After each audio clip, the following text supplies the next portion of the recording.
가난한 여자랑 결혼하겠다고? 내 아들이 미쳤나? 서울 외곽, 낡은 상가 건물들이 옹기종기 모여있는 골목. 그곳에서 30년째 건물주로 살아온 오정희는 이 동네에서 누구도 함부로 대하지 못하는 사람이었습니다. 67세의 그녀는 남편이 세상을 떠난 뒤 혼자 힘으로 이 건물을 지켜왔고 세입자들과는 철저히 선을 그으며 살았죠. 월세 하루만 밀려도 바로 독촉 전화를 했고 계약서 한 글자 한 글자 꼼꼼히 따지는 게 그녀의 방식이었습니다. 오늘 이야기는 한 어머니의 잘못된 선택이 어떻게 모두의 인생을 뒤흔들게 되는지에 관한 이야기입니다. 여러분이라면 자식의 결혼 상대를 어떻게 시험하시겠습니까?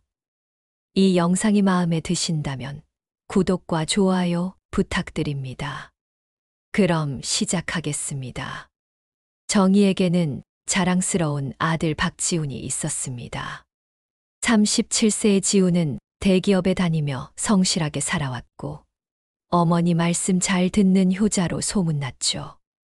정희는 아들이 좋은 집안의 여자와 결혼해서 안정적으로 사는 모습을 꿈꿨습니다. 그래서 주변 지인들을 통해 몇 번이나 맞선을 주선했지만 지훈은 번번이 정중히 거절했습니다. 그러던 어느 봄날 지훈이 어머니를 찾아왔습니다. 평소와 달리 긴장한 표정이었죠. 그리고 조심스럽게 입을 열었습니다. 결혼하고 싶은 사람이 생겼다고, 정식으로 인사드리고 싶다고 말이죠. 정희는 속으로 기뻐하며 물었습니다. 어떤 집안 딸이냐고, 어디서 뭘 하는 사람이냐고. 지훈의 대답은 충격적이었습니다. 바로 정희의 건물 1층에서 꽃집을 운영하는 송하나였던 겁니다. 34세의 하나는 3년 전부터 이 건물에 입주해 조그만 꽃집을 꾸려가고 있었습니다.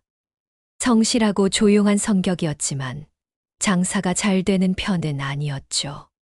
가끔 월세가 며칠씩 밀릴 때도 있었고 정희는 그럴 때마다 날카롭게 독촉했습니다. 정희의 머릿속이 복잡해졌습니다. 세입자와 건물주 가족이 결혼한다. 그것도 월세를 제대로 못 내는 가난한 여자와 도저히 받아들일 수 없었습니다. 그녀는 차가운 목소리로 말했습니다. 절대 안 된다고, 다시 생각해보라고. 하지만 지훈은 단호했습니다. 하나는 자신이 만난 사람 중 가장 진실한 사람이라고, 꼭 결혼하고 싶다고 말했죠. 며칠 뒤 정희는 직접 하나를 불렀습니다. 1층 꽃집으로 내려가 냉랭한 표정으로 물었습니다. 정말 자기 아들과 결혼할 생각이냐고, 무슨 꿍꿍이냐고. 하나는 당황했지만 차분하게 대답했습니다. 지훈을 진심으로 사랑한다고, 열심히 살아서 부끄럽지 않은 며느리가 되겠다고. 하지만 정희는 믿지 않았습니다. 오히려 의심만 커졌죠. 가난한 여자가 자기 아들의 재산을 노리는 게 아닐까. 건물주 아들과 결혼해서 편하게 살려는 속셈은 아닐까. 이런 생각들이 머릿속을 가득 채웠습니다. 그날 밤 정희는 잠을 이루지 못했습니다. 침대에 누워 천장을 바라보며 계속 생각했죠. 어떻게 하면 저 여자의 진심을 확인할 수 있을까? 돈이 없어도 정말 내 아들을 사랑할 수 있을까? 그러다 문득 한 가지 생각이 떠올랐습니다. 위험하지만 확실한 방법. 바로 거짓 파산을 선언하는 것이었습니다. 만약 자신이 파산했다고, 건물도 잃었다고 말한다면, 지훈에게 아무것도 남지 않았다면, 그래도 하나가 아들 곁을 지킬까? 정희는 이 시험을 통해 하나의 진심을 확인하기로 결심했습니다. 물론 나중에 사실을 밝히고 용서를 구하면 된다고 생각했죠. 하지만 정희는 몰랐습니다. 자신의 이 선택이 얼마나 큰 파장을 일으킬지. 그리고 진짜 비극의 시작이 될지를. 정희는 다음 날 아침 일찍 일어나 거울 앞에 섰습니다. 67세의 얼굴에 새겨진 주름들이 유난히 깊어 보였죠. 30년 전 남편을 떠나보낸 뒤 혼자 이 건물을 지키며 아들을 키워온 세월이 그 주름 하나하나에 담겨 있었습니다. 그녀는 스스로에게 다짐했습니다. 이번만큼은 물러설 수 없다고. 오전 10시 정희는 1층 꽃집으로 내려갔습니다. 문을 열자 은은한 꽃향기가 코끝을 스쳤지만 그녀의 마음을 누그러뜨리기엔 역부족이었죠. 하나는 장미 가지를 다듬고 있다가 깜짝 놀라 일어섰습니다. 평소에는 월세 받을 때나 얼굴을 비추던 건물주가 갑자기 찾아온 것이었으니까요. 정희는 천천히 가게 안을 둘러봤습니다. 낡은 화병들, 색이 바랜 리본들, 벽에 걸린 싸구려 달력. 모든 게 초라해 보였습니다. 이런 곳에서 근근히 살아가는 여자가 아들과 어울린다고? 도저히 이해할 수 없었죠. 송하나 씨, 우리 솔직하게 얘기합시다. 정희의 목소리는 차가웠습니다. 하나는 불안한 표정으로 고개를 끄덕였죠. 정희는 계속 말을 이었습니다. 지훈이가 좋은 건 알겠지만 현실적으로 생각해야 한다고. 건물주 아들과 월세도 제대로 못 내는 세입자가 결혼한다는 게 말이 되느냐고. 하나는 입술을 깨물었습니다. 손은 떨렸지만 목소리만은 또렷했습니다. 사장님, 저도 제 형편이 부족한 건 압니다. 하지만 지훈 씨를 만나면서 처음으로 제 인생에 희망이 생겼어요. 저는 진심으로 그분을 사랑합니다. 열심히 일해서 부끄럽지 않은 사람이 되겠습니다. 정희는 코웃음을 쳤습니다. 젊었을 때 자신도 그런 말을 했었죠. 사랑만 있으면 다 된다고, 가난해도 행복할 수 있다고. 하지만 세상은 그렇게 호락호락하지 않았습니다. 남편이 세상을 떠난 뒤 혼자 건물을 지키며 얼마나 많은 배신을 받습니까? 돈이 떨어지자 등을 돌리는 사람들, 어려울 때 찾아오지 않던 친척들. 그녀는 그런 세상을 너무 잘 알았습니다. 사랑으로 밥 먹고 살아요? 애들 키우고 노후 준비해요? 정희의 목소리가 높아졌습니다. 하나는 아무 말도 하지 못했죠. 정희는 가방에서 봉투 하나를 꺼냈습니다. 그 안에는 현금 500만 원이 들어 있었습니다. 그녀가 한 달 전부터 준비해둔 돈이었죠. 이거 가지고 내 아들한테서 떠나세요. 깨끗하게 정리하면 월세 밀린 것도 없던 걸로 하죠. 하나의 얼굴이 창백해졌습니다. 손이 부들부들 떨렸죠. 하지만 그녀는 그 봉투를 받지 않았습니다. 대신 정희를 똑바로 바라보며 조용히 말했습니다. 죄송하지만 저는 그럴 수 없습니다. 저를 돈으로 평가하시는 건 사장님의 자유지만 제 마음까지 살 수는 없어요. 그 순간 정희는 묘한 감정을 느꼈습니다. 분노와 당혹감, 그리고 어쩌면 존중 같은 것. 하지만 그녀는 그 감정을 애써 무시했습니다. 고개를 돌려 가게를 나서며 마지막으로 한마디 던졌죠. 후회하지 마세요. 사람 마음은 몰라요. 진심은 어려울 때 드러나는 법이니까.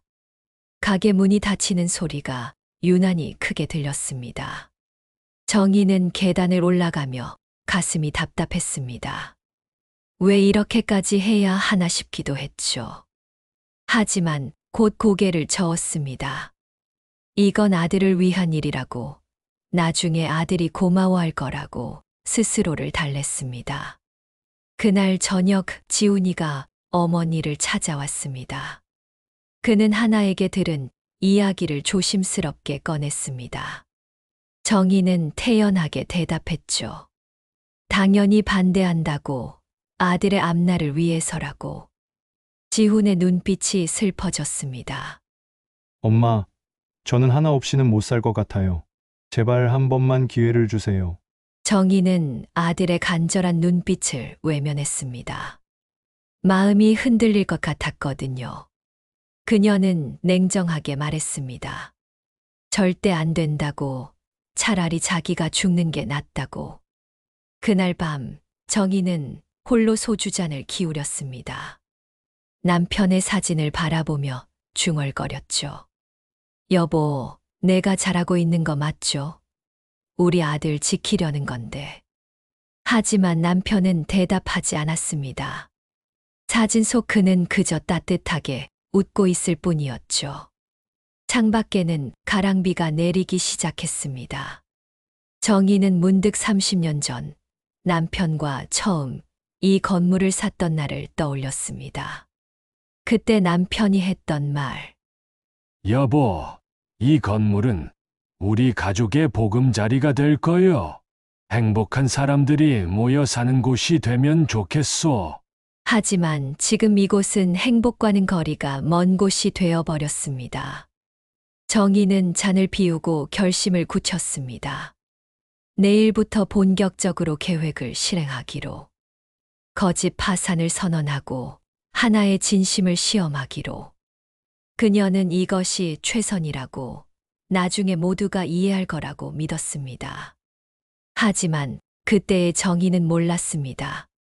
자신의 고집이 얼마나 큰 상처를 남길지, 그리고 돌이킬 수 없는 결과를 가져올지를. 정희는 일주일 동안 치밀하게 계획을 세웠습니다. 새벽같이 일어나 혈압약을 먹으면서도 머릿속으론 끊임없이 시나리오를 그렸죠. 어떻게 말해야 설득력이 있을까? 어떤 증거를 보여줘야 진짜처럼 보일까?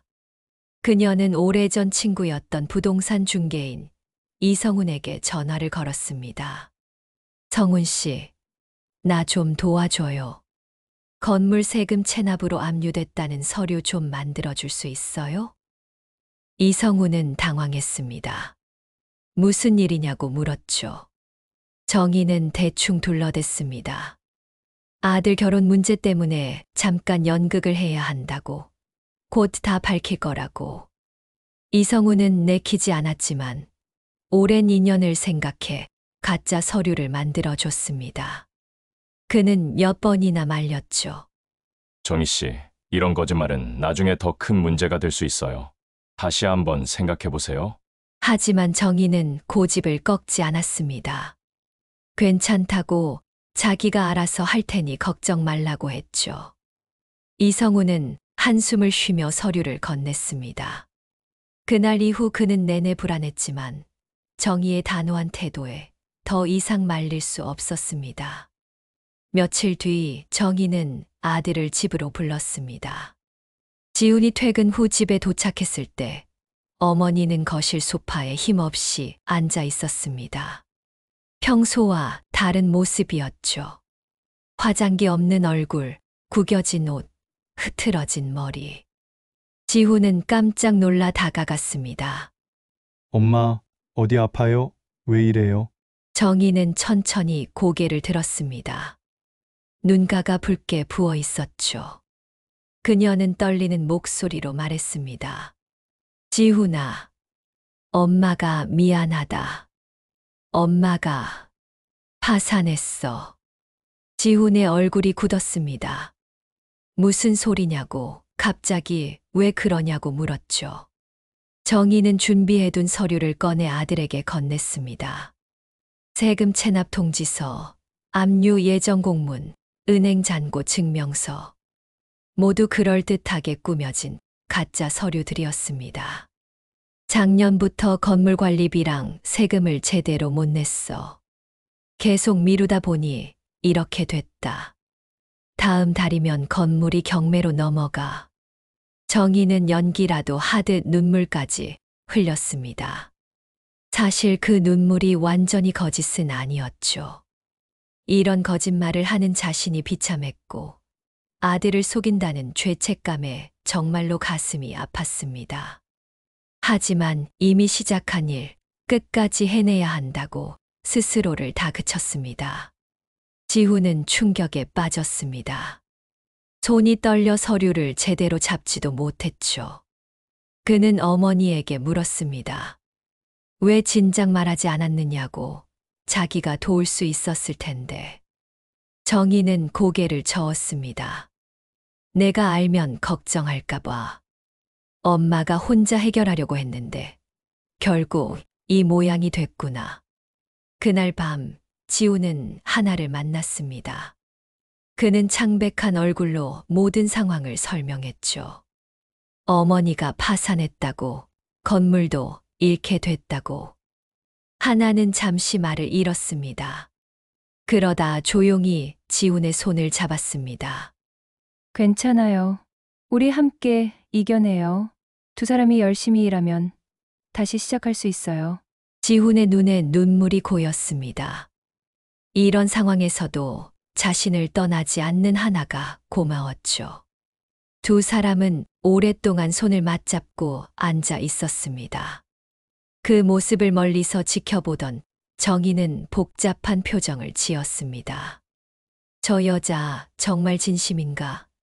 아니면 아직 상황을 제대로 이해 못한 걸까?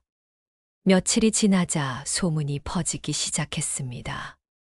이성훈이 실수로 지인에게 이야기했고 그 지인이 또 다른 사람에게 전했죠. 오정희 건물주 파산했대. 세금 체납으로 건물 넘어간대. 동네 상인들 사이에서 수군거림이 커졌습니다. 정희는 처음엔 대수롭지 않게 여겼습니다. 어차피 곧 진실을 밝힐 거니까.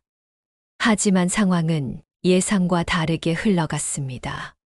2층에서 옷가게를 운영하던 세입자가 찾아와 말했죠. 건물이 경매로 넘어간다면 자기들은 어떻게 되느냐고, 보증금은 돌려받을 수 있느냐고. 3층 학원 원장도 같은 질문을 했습니다. 정희는 당황했지만 애써 태연한 척했죠. 괜찮다고, 다 해결될 거라고. 하지만 세입자들의 불안은 가라앉지 않았습니다. 오히려 더 커졌죠. 가장 큰 문제는 1층 꽃집이었습니다. 하나의 단골 고객들이 소문을 듣고 주문을 취소하기 시작했습니다. 건물주가 파산했다는데 거기 가게 괜찮겠어. 결혼식 화환 주문이 취소됐고 개업 화분 예약도 줄줄이 취소됐습니다. 하나의 이번 달 매출은 작년 같은 달에 비해 반토막이 났습니다. 정희는 창문 너머로 하나의 가게를 내려다봤습니다. 텅 빈 가게 앞에서 하나는 혼자 쓸쓸히 꽃을 정리하고 있었죠. 그 모습을 보며 정희의 가슴 한편이 저릿했습니다. 혹시 내가 너무 심한 걸까? 하지만 그녀는 고개를 저었습니다. 아직 시험은 끝나지 않았어. 이 정도 어려움도 못 견디면 우리 아들과 평생을 함께할 수 없어. 그날 밤 정희는 혼자 술잔을 기울이며 생각했습니다. 조금만 더 견디면 돼. 그러면 모든 게 제자리로 돌아올 거야. 하지만 그녀는 몰랐습니다. 거짓말은 이미 걷잡을 수 없이 커지고 있었고 그 파장은 상상을 초월할 만큼 커질 거라는 것을. 정희가 거짓 파산을 선언한 지 한 달이 지났습니다. 그 한 달 동안 세상은 그녀의 예상과는 전혀 다른 방향으로 흘러갔죠. 어느 화요일 아침 정희는 평소처럼 혈압약을 먹고 건물 순찰을 나섰습니다. 그런데 2층 옷가게 셔터가 내려져 있었습니다. 이상했죠. 평일 오전 10시면 당연히 문을 열어야 할 시간이었으니까요. 정희는 가게 주인에게 전화를 걸었습니다. 한참 만에 받은 목소리는 차갑기만 했습니다. 사장님, 저희 이번 달로 나갑니다. 보증금은 다음 달 초까지 돌려주세요. 건물이 경매 넘어가기 전에 빨리 나가야 할 것 같아서요. 정희는 당황했습니다. 아직 1년이나 계약이 남았는데 왜 나가느냐고 건물은 괜찮다고 설명했죠. 하지만 옷가게 주인은 믿지 않았습니다. 이미 동네에 소문이 다 퍼졌고 거래처들도 이 건물을 불안해한다고 했습니다. 전화는 일방적으로 끊겼습니다. 정희는 휴대폰을 꽉 쥐고 서 있었습니다. 손이 떨렸죠. 이럴 리가 없어. 단순한 시험이었는데 왜 이렇게 되는 거지? 그녀는 3층으로 올라갔습니다. 영어 학원도 확인해야 했으니까요. 하지만 학원 문 앞에는 이미 폐원 안내문이 붙어 있었습니다. 학원 원장은 이삿짐을 싸고 있었습니다. 정희가 들어서자 원장은 씁쓸하게 웃으며 말했죠. 사장님, 학부모들이 불안해해요. 건물이 불안정하다고 아이들 보내기 싫다고 하더라고요. 저도 어쩔 수 없어요. 정희는 해명하려 했지만 원장은 이미 등을 돌렸습니다. 집으로 돌아온 정희는 소파에 주저앉았습니다. 가슴이 답답했죠. 30년 동안 꾸준히 세입자들과 함께 해온 건물이었습니다. 빈 가게가 생긴 적도 거의 없었고 모두 안정적으로 장사를 했었죠. 그런데 단 한 달 만에 세입자 셋 중 둘이 나간다니. 거짓말이 이렇게 빠르게 현실이 될 줄은 몰랐습니다. 더 큰 문제는 아들에게서 왔습니다. 그날 저녁 지훈이 전화를 걸어왔습니다. 목소리가 가라앉아 있었죠. 엄마, 회사에서 구조조정 명단에 올랐대요. 다음 달 면담이 있을 거래요. 정희는 전화기를 떨어뜨릴 뻔했습니다. 뭐라고? 지훈이는 15년째 성실하게 다닌 직장인이었습니다.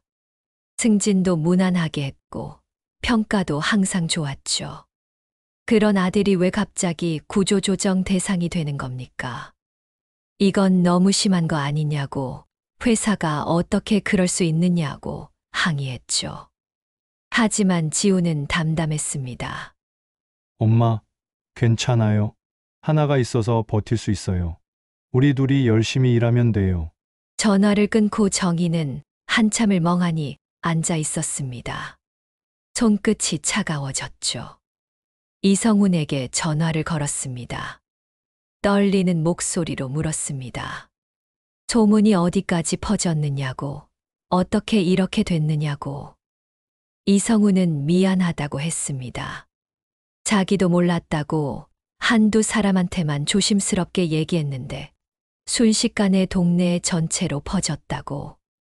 특히 부동산 업계 단톡방에 누군가 올렸고 거기서 또 퍼져나갔다고 합니다. 이제는 인근 구까지 소문이 돌고 있다고 했죠. 정희는 그제야 깨달았습니다. 자신이 만든 거짓말이 이미 통제불능 상태가 됐다는 것을. 마치 작은 불씨 하나가 산불이 되듯 작은 거짓말이 걷잡을 수 없는 재난이 되어버렸습니다. 다음 날 정희는 1층 꽃집으로 내려갔습니다. 하나는 시든 꽃들을 정리하고 있었죠. 예전엔 늘 싱싱한 꽃들로 가득했던 가게가 이제는 썰렁했습니다. 단골들이 끊기면서 꽃 주문도 줄었고 재고 관리도 제대로 안 되고 있었습니다. 정희는 문 앞에서 한참을 망설이다 돌아섰습니다. 들어가서 뭐라고 말해야 할지 몰랐거든요. 미안하다고, 사실 거짓말이었다고. 하지만 이미 피해는 현실이 됐는데 그 말이 무슨 소용이 있을까요? 그날 밤 정희는 오랜만에 남편의 제사상을 차렸습니다. 제삿날도 아닌데 혼자 상을 차리고 앉아 남편 사진을 바라봤죠. 사진 속 남편은 여전히 따뜻하게 웃고 있었습니다. 여보, 내가 큰일을 저질렀어. 어쩌면 좋아. 정희의 눈에서 눈물이 흘러내렸습니다. 67년을 살면서 이렇게 막막한 적이 없었습니다. 남편이 세상을 떠났을 때도, 혼자 건물을 관리해야 했을 때도 이 정도는 아니었죠. 그때는 앞으로 나아갈 길이 보였습니다. 하지만 지금은 아무것도 보이지 않았습니다. 새벽 2시 정희는 잠을 이루지 못하고 창가에 앉았습니다. 거리는 고요했고 가로등 불빛만이 쓸쓸하게 골목을 비췄습니다. 1층 꽃집의 간판도 꺼져 있었죠. 정희는 그 어둠 속에서 깨달았습니다. 자신의 거짓말이 단순한 시험이 아니라 진짜 재앙이 되어버렸다는 것을. 이제는 되돌릴 수 없다는 것을. 정희는 며칠째 제대로 잠을 자지 못했습니다. 눈을 감으면 세입자들의 원망 섞인 눈빛이 떠올랐고 아들의 지친 목소리가 귓가에 맴돌았죠. 혈압약을 하루에 2번씩 먹어야 했고 손떨림도 심해졌습니다. 거울을 보면 일주일 새에 늙어버린 자신의 얼굴이 낯설었습니다. 어느 목요일 오후 정희는 동네 슈퍼에 들렀습니다. 평소 자주 가던 곳이었죠. 그런데 계산대 앞에서 두 아주머니가 수군거리는 소리가 들렸습니다. 그 건물주 말이야. 돈 관리를 얼마나 못했으면 타산을 해. 30년 동안 건물 가지고도 그 모양이래. 세입자들 보증금은 돌려줄 수 있대. 불쌍하게 장사하던 사람들 다 피해보는 거 아니야. 정희는 그 자리에 얼어붙었습니다. 손에 들었던 장바구니가 덜컹거렸죠. 아주머니들은 정희를 알아채지 못한 채 계속 이야기를 나눴습니다. 정희는 조용히 물건을 내려놓고 슈퍼를 나왔습니다. 집까지 걸어오는 내내 다리에 힘이 없었습니다. 동네에서 평생을 살았습니다. 성실한 건물주로 책임감 있는 어른으로 인정받았죠. 그런데 단 한 번의 거짓말로 모든 게 무너졌습니다. 이웃들의 신뢰도, 자신의 자존심도. 집에 돌아온 정희는 베란다에 앉아 아래를 내려다봤습니다. 1층 꽃집에서 하나가 홀로 화분에 물을 주고 있었습니다. 손님은 하나도 없었죠. 텅 빈 가게 안에서 하나는 묵묵히 일을 했습니다. 꽃들을 정리하고 바닥을 쓸고 창문을 닦았습니다. 그때 지훈이 나타났습니다. 퇴근 시간도 아닌데 양복 차림으로 꽃집 앞에 섰죠. 하나가 놀라 나왔고 두 사람은 한참을 이야기했습니다. 정희는 창문을 조금 열고 귀를 기울였습니다. 바람에 실려오는 대화 소리가 희미하게 들렸죠. 하나야, 미안해. 나 때문에 가게가 이렇게 됐어. 지훈의 목소리는 떨리고 있었습니다. 하나는 고개를 저었습니다. 아니에요. 지훈 씨 잘못이 아니에요. 우리 함께 힘내요. 회사에서도 구조조정 얘기가 나오고 난 정말 아무것도 해줄 수 있는 게 없어. 하나야, 우리 결혼 미루자. 지금은 어머니가 더 힘드실 거야. 내가 상황을 정리할 때까지 기다려줘. 정희는 가슴이 철렁했습니다. 아들이 결혼을 미루자고 말하는 건 처음 듣는 일이었죠. 그토록 하나와 결혼하고 싶어 했던 아들이. 하나는 한참 동안 말이 없었습니다. 그러다 조용히 지훈의 손을 잡았습니다. 알겠어요. 하지만 제가 떠나는 건 아니에요. 저는 여기서 지훈 씨 곁에서 기다릴게요.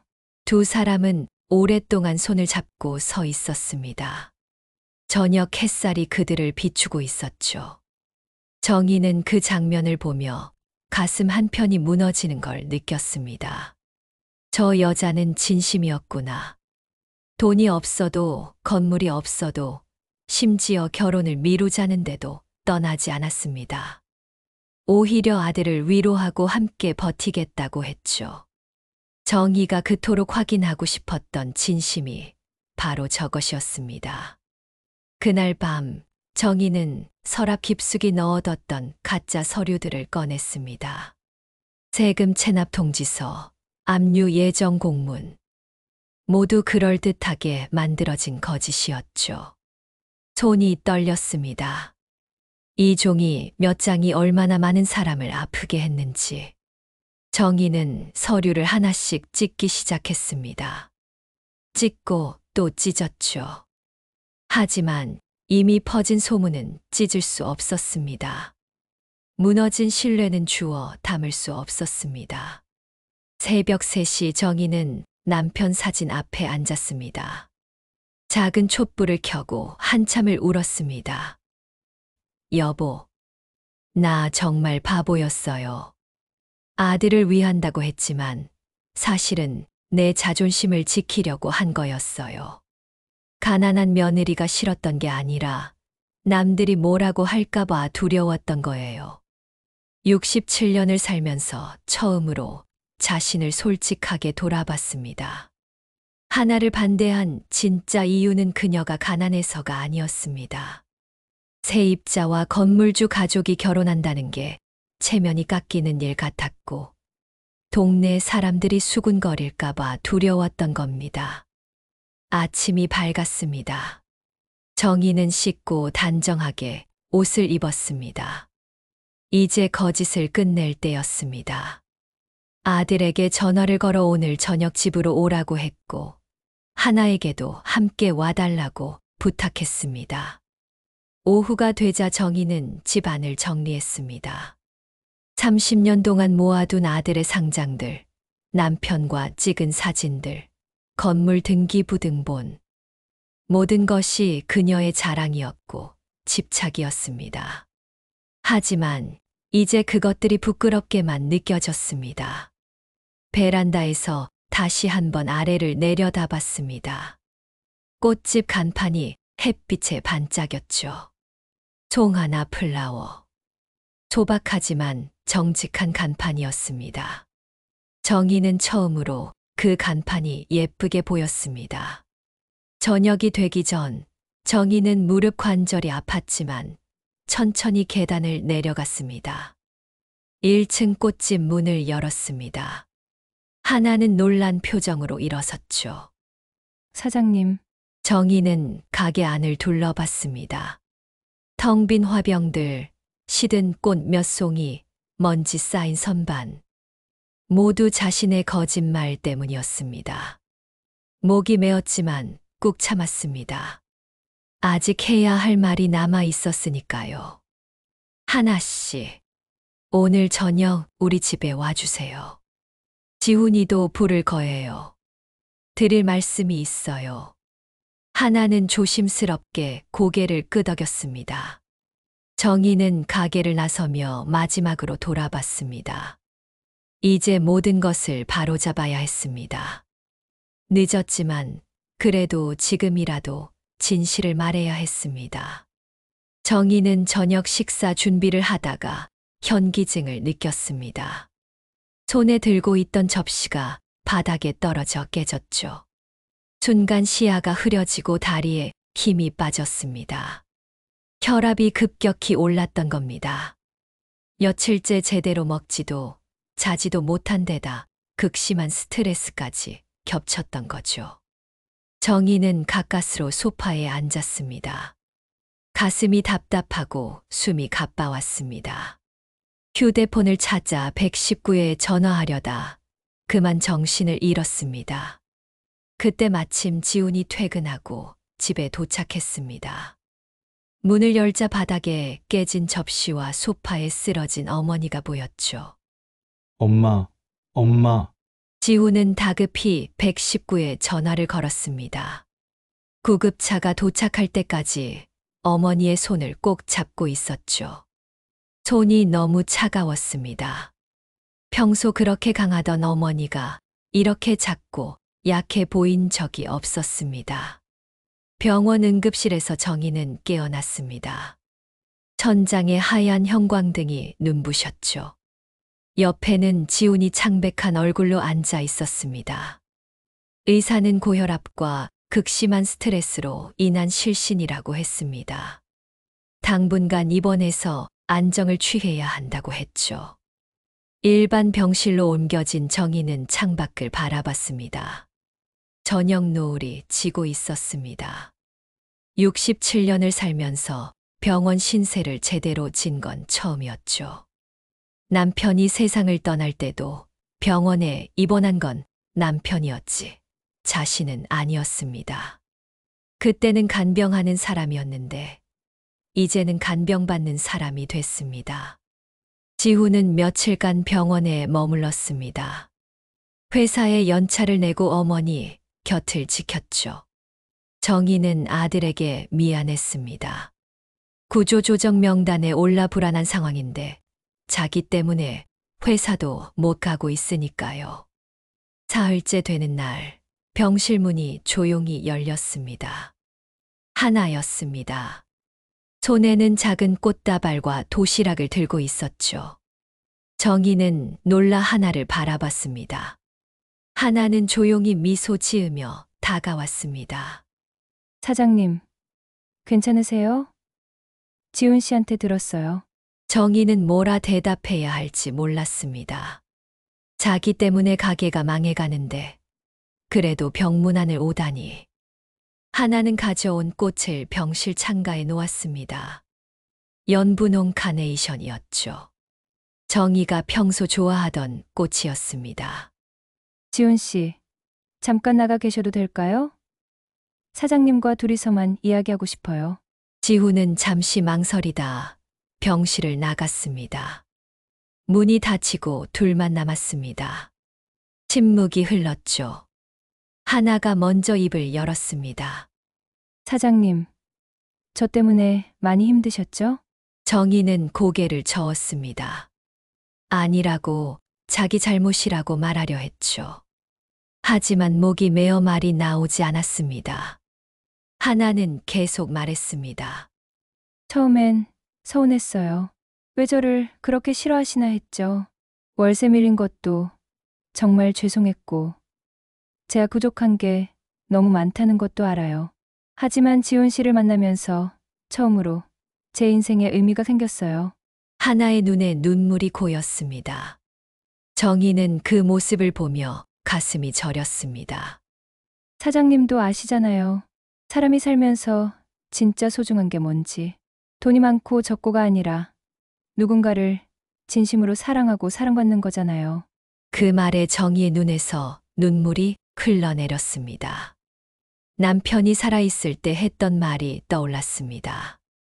여보, 우리 가난해도 행복하오. 당신이 있어서 난 세상에서 제일 부자요.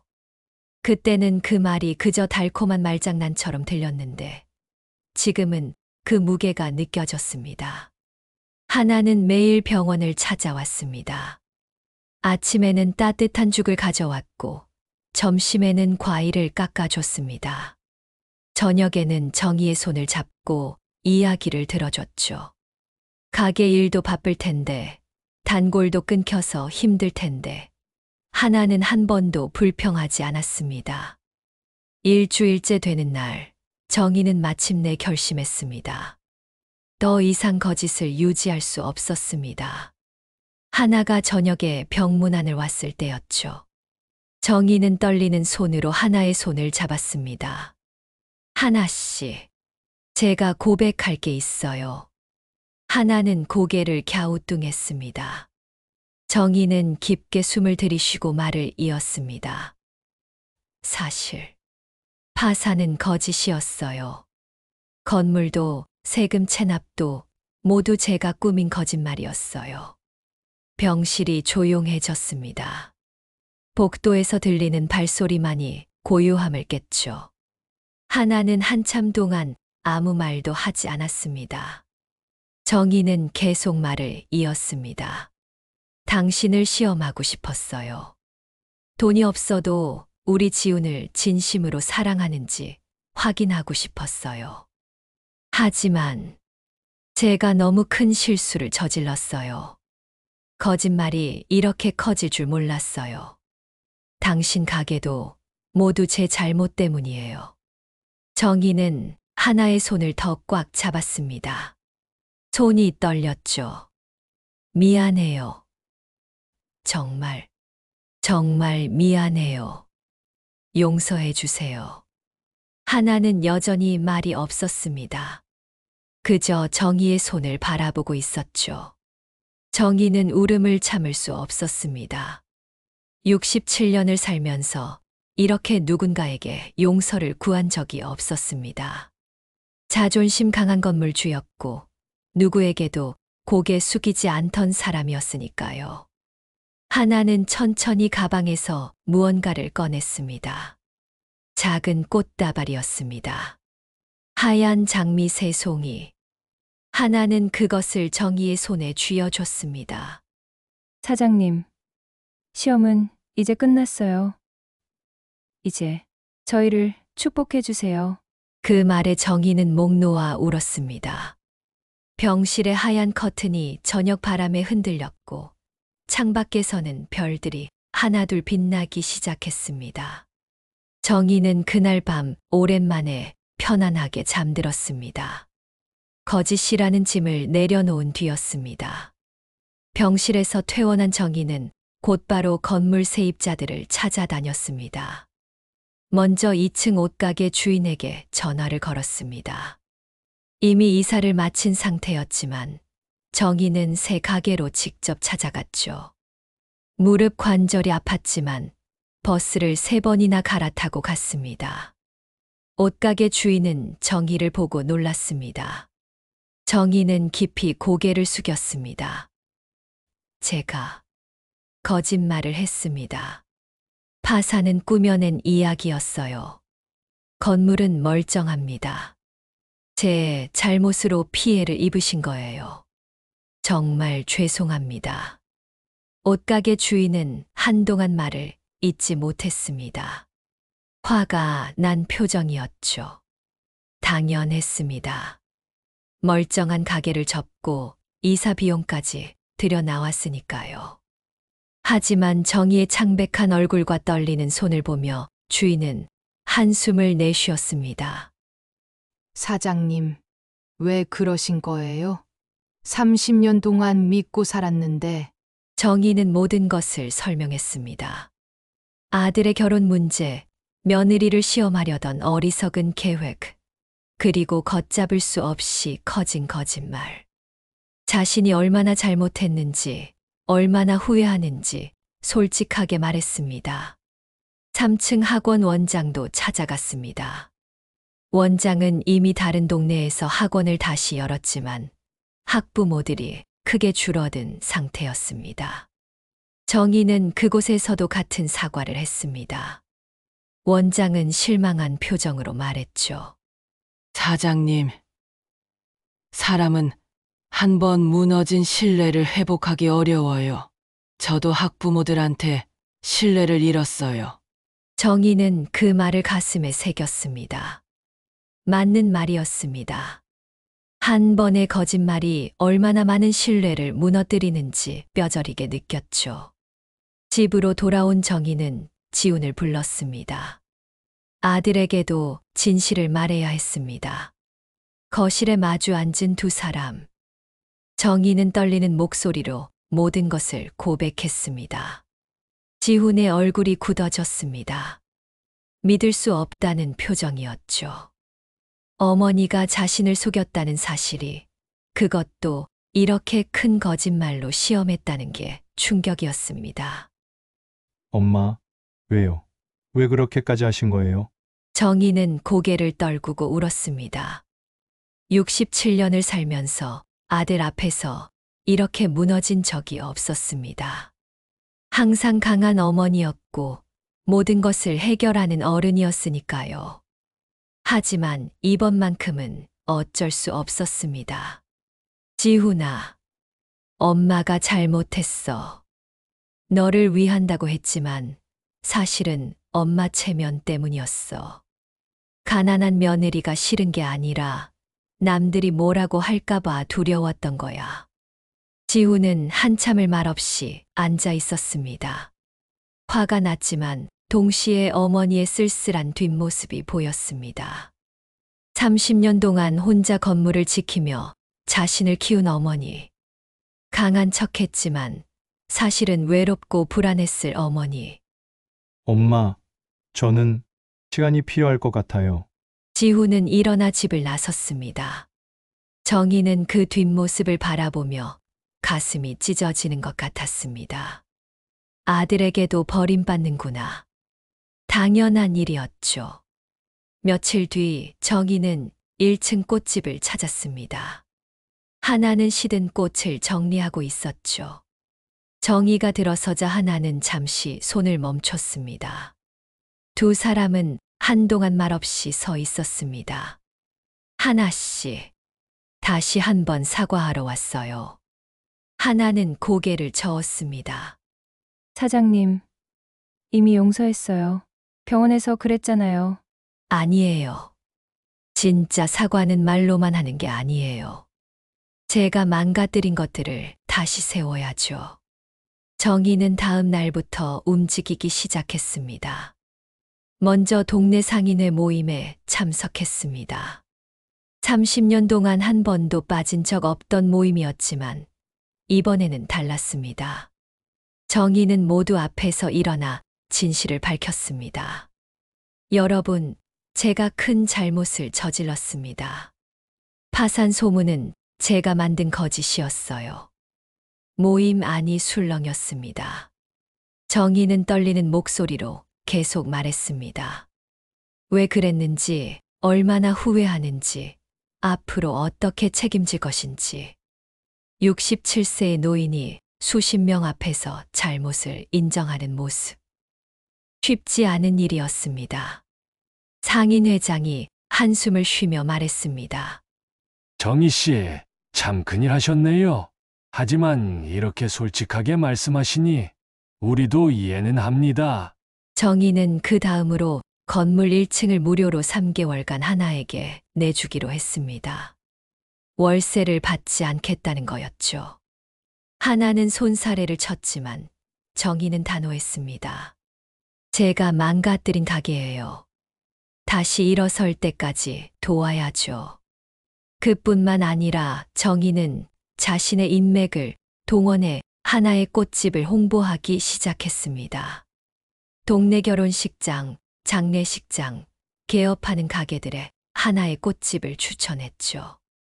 처음에는 거절하는 곳도 많았지만 정희는 포기하지 않았습니다. 한 달이 지났습니다. 하나의 가게에 조금씩 손님이 돌아왔습니다. 단골도 다시 생기기 시작했죠. 어느 토요일 오후 정희가 건물 입구를 쓸고 있을 때 지훈이 나타났습니다. 아들은 어머니를 한참 바라보다 조용히 말했습니다.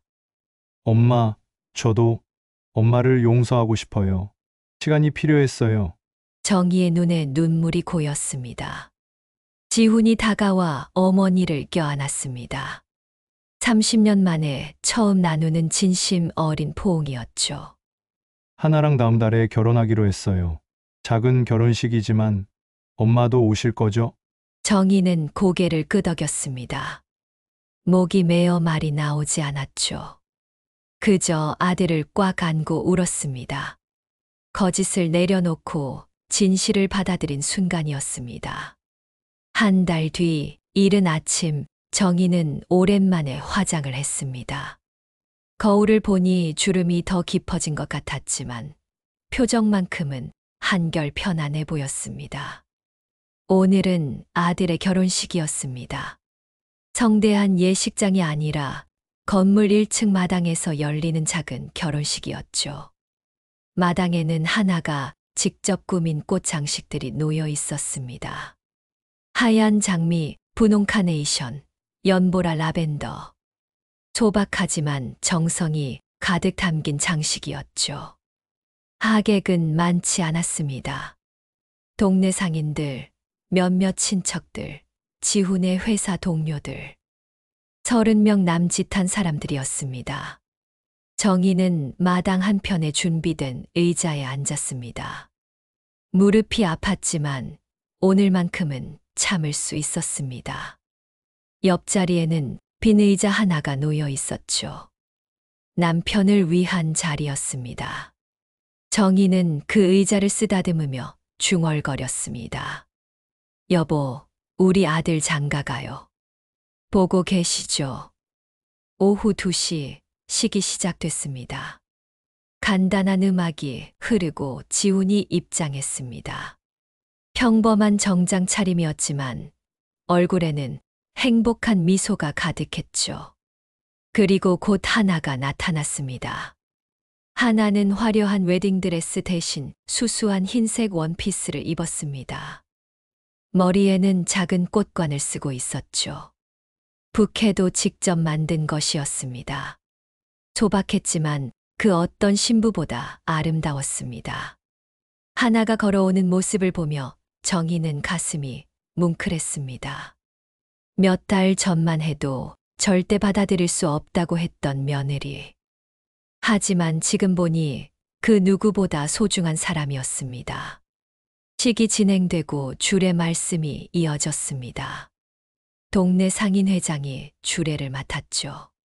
그는 두 사람의 사랑 이야기를 들려주며 말했습니다. 진짜 사랑은 완벽한 조건에서 시작되는 게 아닙니다. 어려움을 함께 이겨내며 더 단단해지는 거죠. 이 두 사람이 그것을 증명했습니다. 신랑 신부가 서로에게 반지를 끼워주는 순간이었습니다. 정희는 자리에서 일어나 앞으로 나갔습니다. 손에는 하얀 장미 한 송이를 들고 있었죠. 잠깐만요. 제가 드릴 말씀이 있어요. 모두의 시선이 정희에게 집중됐습니다. 정희는 떨리는 목소리로 말하기 시작했습니다. 하나 씨. 아니, 우리 며느리. 제가 정말 큰 잘못을 저질렀어요. 당신을 시험했고 그 과정에서 많은 상처를 줬죠. 하지만 당신은 끝까지 우리 아들 곁을 지켰어요. 정희는 하나에게 다가가 장미를 건넸습니다. 이 꽃은 사과의 의미예요. 그리고 동시에 감사의 의미이기도 해요. 당신이 우리 아들을 구했어요. 그리고 나도 구했어요. 하나의 눈에 눈물이 고였습니다.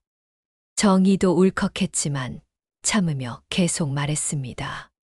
67년을 살면서 배웠어요. 사람의 가치는 통장 잔고로 매길 수 없다는 것.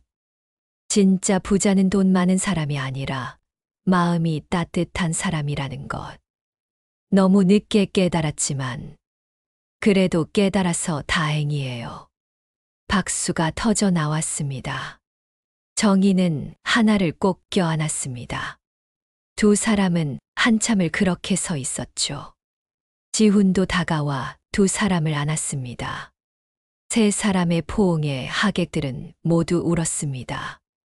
식이 끝나고 소박한 피로연이 이어졌습니다.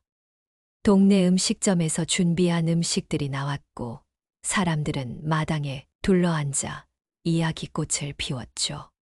정희는 하나의 부모님께 정중히 인사를 드렸습니다. 그들도 넉넉하지 않은 형편이었지만 따뜻한 미소로 정희를 맞아줬습니다. 해가 지고 저녁이 됐습니다. 손님들이 하나둘 돌아가고 마당에는 가족들만 남았습니다. 정희는 새로 바뀐 꽃집 간판을 올려다봤습니다. 지훈앤드 하나 플라워 스튜디오.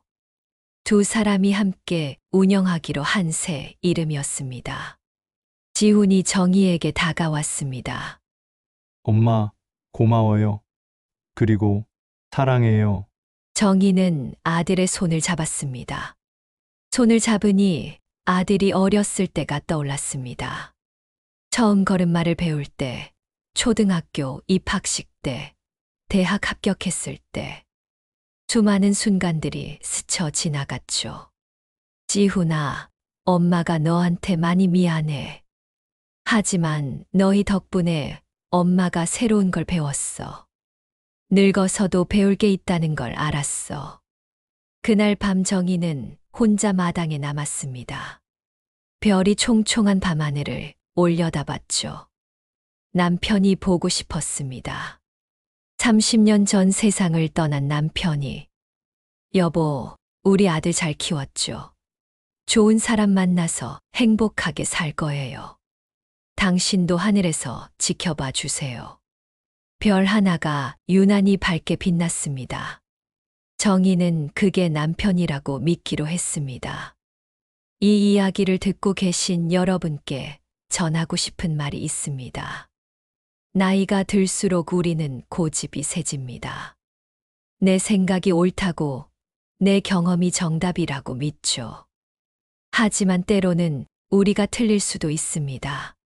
젊은 세대의 선택을 인정하고 그들의 사랑을 존중하는 것. 그것이 진짜 어른의 모습이 아닐까요? 정의처럼 잘못을 저지를 수도 있습니다. 하지만 중요한 건 그 다음입니다. 잘못을 인정하고 진심으로 사과하고 다시 시작하는 용기. 그게 우리에게 필요한 거죠. 가난은 부끄러운 게 아닙니다. 진심이 없는 삶이 부끄러운 겁니다. 돈으로 살 수 없는 게 있습니다. 바로 진짜 사랑이고 진짜 가족입니다.